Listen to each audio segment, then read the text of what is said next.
Hello everyone. आज का हमारा टॉपिक है रेशो। रेशो क्या होता है? Comparison between numbers and quantity by division. इसका मतलब क्या होता है? दो नंबर्स के बीच का कंपैरिजन या दो क्वांटिटीज़ के बीच का कंपैरिजन बाय डिवीजन या फिर in division form. Like 1:2। Ratio को हम 1:2 भी लिख सकते हैं, 1/2 भी लिख सकते हैं। मतलब जो फर्स्ट नंबर है उसका कंपैरिजन सेकंड नंबर से इन डिवीजन फॉर्म। तो यहाँ पहला नंबर एंटीसीडेंट होता है, सेकंड होता है कॉन्सिक्वेंट। तो हम रेशो को इस तरीके से लिख सकते हैं 1:2, 1/2। यहाँ तो नंबर्स तो नॉर्मल नंबर्स होते हैं, बट क्वांटिटीज़ का कंपैरिजन तब भी होगा जब क्वांटिटीज़ में फर्स्ट और सेकंड नंबर की जो यूनिट्स होंगी वो सेम होंगी। सपोज़ ऊपर की हमें जो क्वांटिटी दे रखी है, सपोज़ 100 लीटर दे रखी है, तो नीचे की भी लीटर फॉर्म में होनी चाहिए। बट वो अगर मिलीलीटर फॉर्म में है तो वो कंपैरिजन नहीं हो सकता।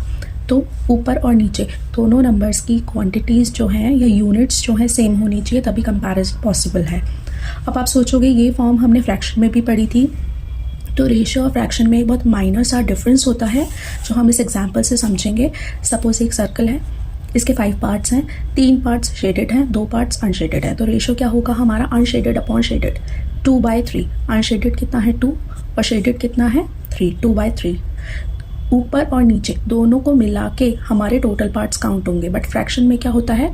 हम अनशेडेड 2/5, यानी नीचे जो डिनोमिनेटर होगा वो टोटल पार्ट्स कंसिडर करेगा फ्रैक्शन में।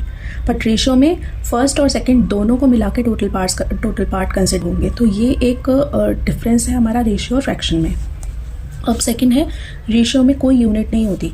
रेशियो हम इसी तरीके से दिखाएंगे 1:2, 2:3 या 1/2, 2/3। ये नहीं लिखा जाएगा 1/2 मिलीलीटर, 1/2 kg, 1/2 ग्राम। रेशो इस तरीके से नहीं शो होता, मतलब विदाउट एनी यूनिट होता है।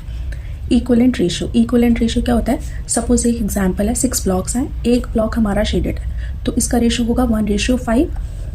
ऐसे ये है, इसमें हमारे 20 ब्लॉक्स हैं और 4 ब्लॉक्स शेडेड हैं, तो इसका रेशो होगा 4:20। अगर हम रेशियो को सिंपलेस्ट फॉर्म यानी लोएस्ट टर्म तक लेकर जाएंगे, यानी ये डिविजिबल है, ये लोएस्ट टर्म में जा सकता है। अगर हम 4 से डिवाइड करेंगे, 4 के टेबल में 20 आता है, तो रेशियो हमारा अल्टीमेटली 1:5 रहेगा। तो यहाँ हमारे ब्लॉक्स डिफरेंट थे बट रेशियो हमारा चेंज नहीं हुआ, वो सेम था। तो इक्विवेलेंट रेशियो का मतलब होता है अगर हम फर्स्ट नंबर और सेकेंड नंबर को किसी भी नंबर से मल्टीप्लाई करेंगे, डिवाइड करेंगे, सपोज 2 से इन दोनों को मल्टीप्लाई करेंगे, तो अल्टीमेटली हमारा रेशियो यही निकल के आएगा, रेशियो चेंज नहीं होगा। तो यही होता है हमारा इक्विवेलेंट रेशियो।